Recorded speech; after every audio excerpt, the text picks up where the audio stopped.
Bonsoir monsieur. Donc on va commencer la présentation de l'architecture microservice du projet. Donc déjà pour commencer, qu'est-ce qu'on a fait? On a construit un réseau social pour les commerçants. Si vous voulez, c'est comme le Facebook Marketplace ou juste sur Instagram quand les influenceurs vont faire des vidéos pour partager ce qu'ils ont dans le magasin et leurs produits, etc. Donc les commerçants en Algérie, on voit ça beaucoup, ils deviennent des influenceurs entre guillemets pour promouvoir leurs produits. Mais après, il y a plein de problèmes avec ça.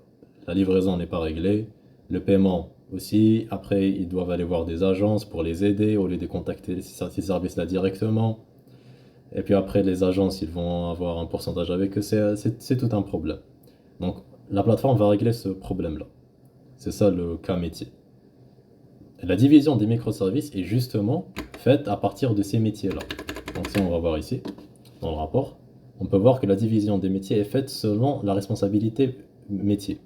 On a la gestion des boutiques et des catalogues et des produits, elle est faite par un microservice, donc le store service qui va gérer les boutiques et les produits et les catalogues. On a les paiements qui va être géré par un service de paiement qui va gérer donc les transactions, etc.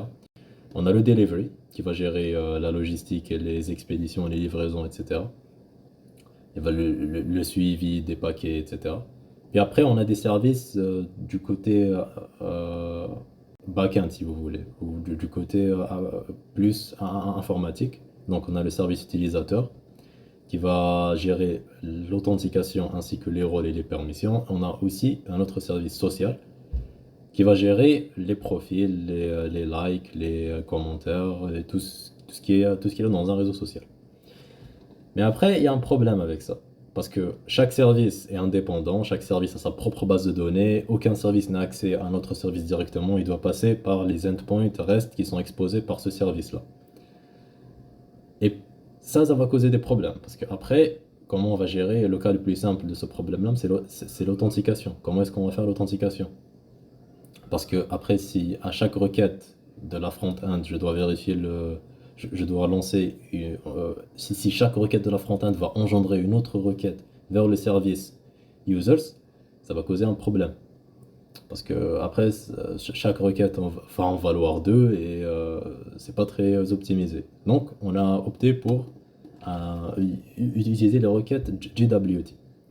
Donc, pour voir ça, on va lancer directement, au lieu d'expliquer, on va directement lancer pour voir.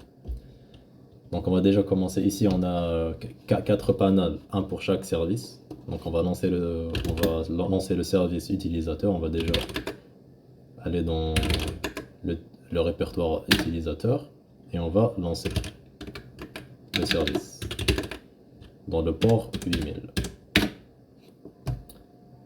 Donc déjà on peut directement voir quand on lance le service normalement que le service va s'enregistrer ici.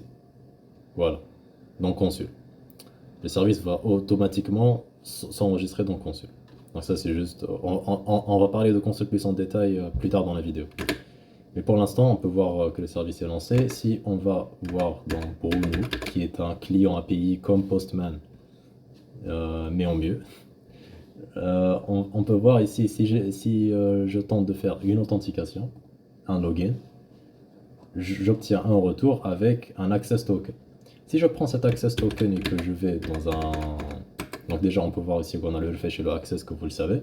Si je prends le access token et que je vais dans un site internet jwt.io qui va juste m'aider à déboguer les tokens JWT et que j'insère mon token, on peut voir qu'il peut directement voir un header, un, un payload et la signature. Le dernier, la dernière partie est la partie signature. On peut directement voir que les tokens JWT, ils ont des claims intégrés. Des claims, c'est ce que le token va prétendre être, si vous voulez. Donc il va avoir un nom d'utilisateur, mais plus important, un rôle. Donc je n'ai pas, si par exemple une requête HTTP prétend créer un produit, je peux directement vérifier le rôle de cet utilisateur directement dans le token sans encore une fois engendrer une autre requête vers le service utilisateur. Mais après, comment est-ce que je vérifie que ces claims-là, que ce que le token prétend être, que le token est vraiment qui il prétend être? Donc on va utiliser donc, le chiffrage ici, c'est un chiffrage où la signature, elle utilise l'algorithme RSA que vous connaissez. Euh, c'est l'algorithme classique du protocole HTTPS sur Internet. Donc si on vient ici dans le projet, on peut voir ici qu'on a un directory keys avec une private et une clé publique. Si on prend la clé publique et qu'on l'insère ici, vous pouvez voir qu'il vérifie la signature. Donc chaque token est signé en utilisant une clé privée par le service utilisateur. On peut le voir directement si on va au service utilisateur, donc Services, User Service. Ici, on va voir les settings. Ici, on peut voir qu'on lui précise que donc CPLGWT, c'est une extension sur le Django REST Framework. On lui dit tu utilises le RSA et on lui passe the signing key qui est une clé privée et le verifying key qui est une clé publique, qui sont les clés qu'on a vues dans le directory. Mais ce qui est intéressant, c'est que si je vais voir le settings du store service, par exemple,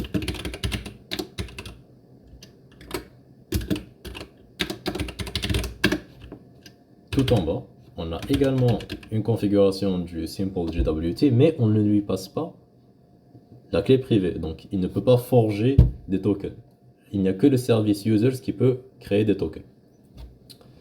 Donc ça, c'est en ce qui concerne l'authentication. Elle est faite, chaque token est vérifié localement dans chaque service sans avoir besoin d'engendrer une autre requête vers un autre service. Donc c'est normalement tout ce qu'il y a en ce qui concerne l'authentication. Normalement, on a tout dit. Donc maintenant, on passe vers la gestion d'état avec RabbitMQ.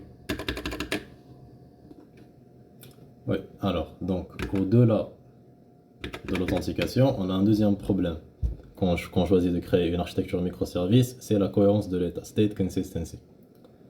Le cas le plus simple ici, c'est puisqu'ici on a séparé entre les utilisateurs et les rôles et les permissions et le côté catalogue des produits et des magasins, quand un utilisateur se voit faire un magasin créé, donc son rôle passe de buyer vers seller. Donc il n'achète plus seulement, il peut aussi vendre parce qu'il a enregistré un magasin.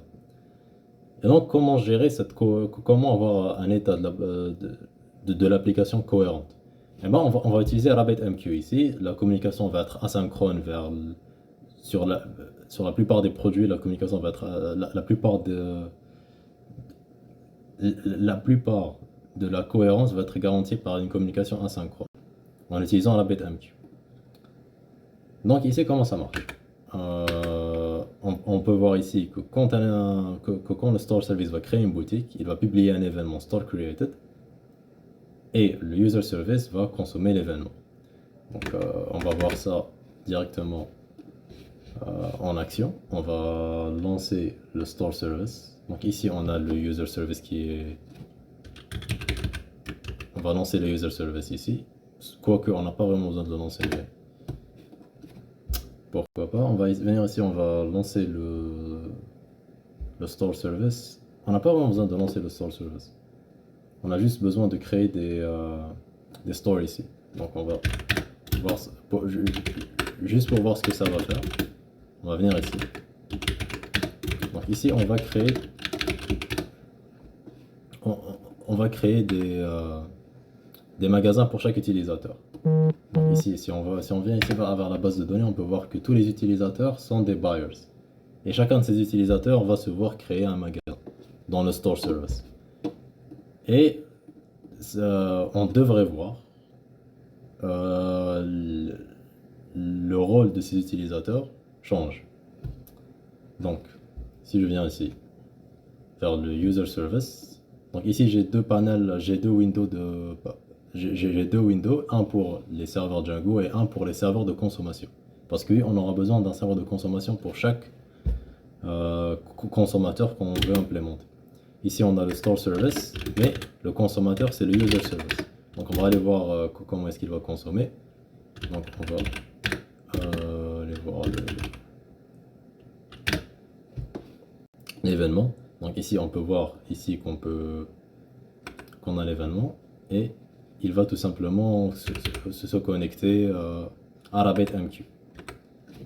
Et il va ouvrir une connexion. Et il va juste écouter pour... il, il va écouter dans la queue qu'il y ait des événements qui arrivent du côté store ou tout autre. Ici, on a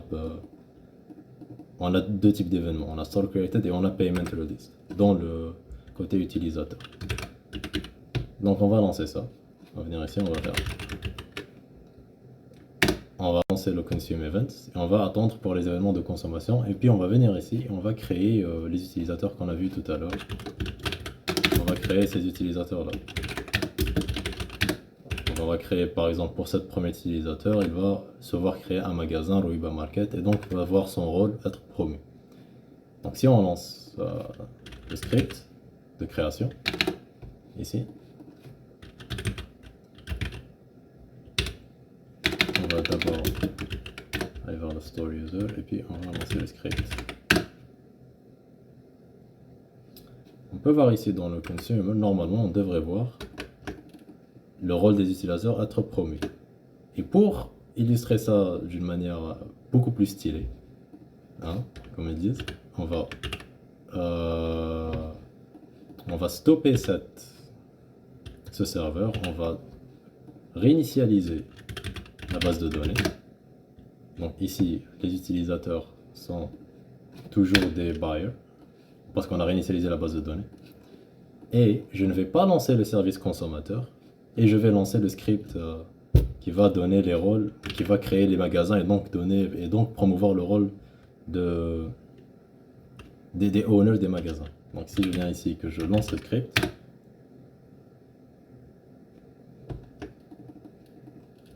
donc ah oui, j'ai besoin de lancer juste le serveur utilisé.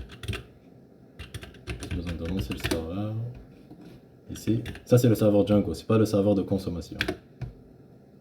Donc il n'écoute pas donc le consommateur n'écoute pas. Si je vais vers la base de données, ici ils sont toujours des buyers.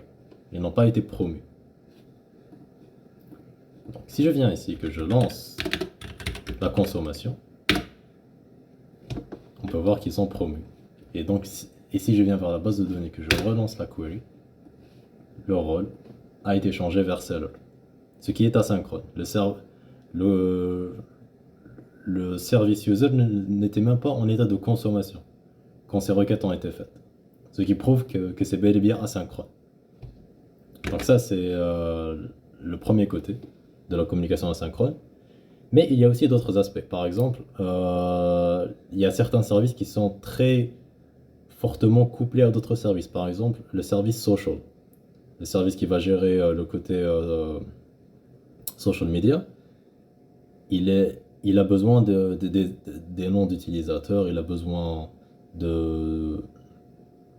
des informations à propos des stores, à propos des produits. Parce que quand le feed, par exemple, quand l'utilisateur il est en train de naviguer sur l'application, sur le réseau social, il a besoin de voir les produits, il a besoin de voir. Donc si à chaque fois, le service social, il a besoin de faire une query vers le service... et si à chaque fois le service social a besoin de faire une query vers le service stores, eh ben on va jamais en finir. Donc pour remédier à ce problème, il y a ce qu'on appelle une projection du service store vers le service social. Ce qui va se passer, c'est que dans le service store, on a détaillé ça ici, flux de modération et publication, et non, c'est pour la publication IA. Source de vérité, voilà. Donc ici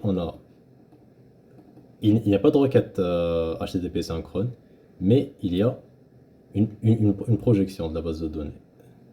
Donc ce qui va se passer, c'est que lorsqu'un changement survient dans le service store ou user, parce que les deux, il a besoin de savoir les deux, le social service va consommer ces changements là. Donc si on va voir le code du social service et qu'on va voir dans les messages, on peut voir qu'il écoute toutes ces opérations là. Donc là c'est des événements. À chaque fois qu'un utilisateur est créé, à chaque fois qu'un magasin est créé, qu'un produit est créé, il a besoin, ou que la modération d'une image qu'on va voir plus tard est terminée, Et donc à chaque fois que l'un de ces événements va se produire, il va synchroniser une projection de la base de données. Donc ces tables-là ne sont pas des projections exactes, donc ils ne contiennent pas toutes les fields des autres des tables originaires des tables des services originaux, mais ils contiennent toutes les informations dont le social service a besoin. Donc à chaque fois qu'il y aura des changements dans ces tables-là, dans les services originaux, ils vont lancer une requête ici. Donc il va faire tout simplement update or create avec toutes les fields des services précédents. Et tout ça est géré ici. Donc pour voir ça en action, on va déjà réinitialiser le service social. Donc juste, je vais avoir besoin de mettre à jour le script.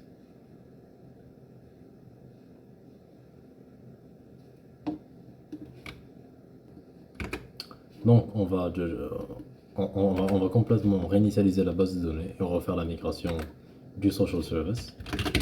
Donc on va venir ici faire ça. Et donc là, si je vais voir le contenu de la base de données, par exemple, ici on est bel et bien dans la base de données du social service, elle est vide. Donc si je vais recréer les utilisateurs, déjà pour commencer, on va déjà recréer les utilisateurs. Donc ici ça va créer des utilisateurs juste pour travailler, hein, des samples qu'on a vu tout à l'heure. Donc là si je vais voir la base de données, normalement on devrait avoir une image. Donc ici on a les stores, on va voir les utilisateurs.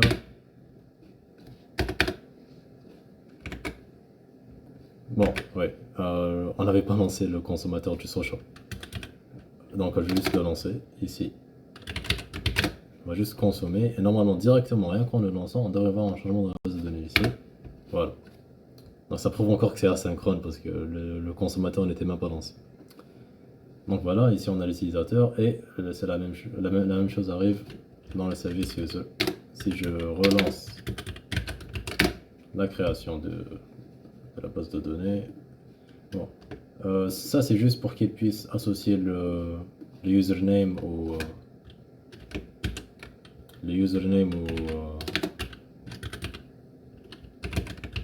au ID, voilà. Je cherche mes mots. Donc ici, si je relance, ça marche. Ici c'est juste des get où le username est Benali Sara, Mzian Karim, etc. Il est juste en train de chercher le. C'est un internal lookup, c'est pas une synchronisation HTTP.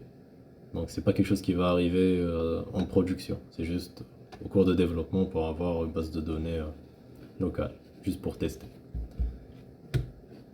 Donc voilà, normalement ici, si je viens vers la base de données que je cherche les stores présentes, je devrais voir tous les stores.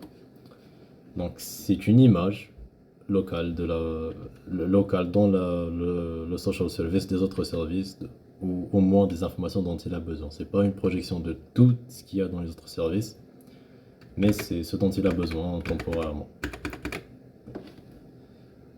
Le dernier point, c'est comment l'IA est faite. C'est le même principe. Donc à chaque fois qu'un post est créé, qu'un post, c'est-à-dire pas une requête post, un post dans le réseau social, à chaque fois que quelque chose est posté, qu'une image est postée, elle va d'abord passer par la modération, encore une fois de manière asynchrone, sinon on n'en finira jamais. Donc, on va tout simplement, à chaque fois qu'on veut créer un nouveau post, ici normalement on est dans le social service, donc à chaque fois que je veux créer un post, si je cherche create post ici, on peut voir qu'à chaque fois que s'il y a une image, eh ben, je vais tout simplement publier une requête de modération. Même si le service IA est hors ligne, eh ben, la requête va juste être dans la file d'attente et quand le service IA va revenir en ligne, comme on vient de voir, eh ben,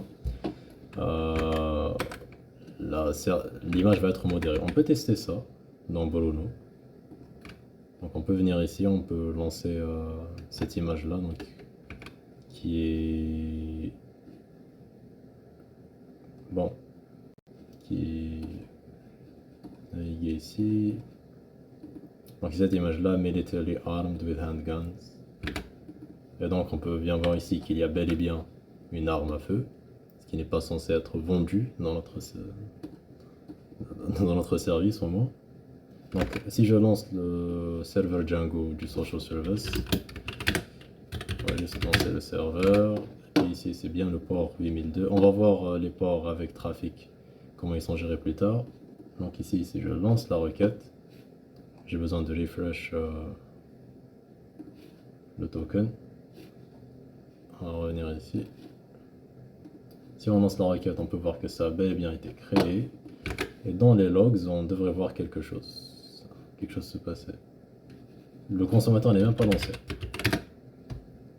On devrait voir quelque chose arriver dans les logs ici. Voilà. Modération du poste. Et on peut voir que approved equal false, ça n'a pas été approuvé, ça a été refusé. Et la raison est précisée ici. Image contains restricted illegal items.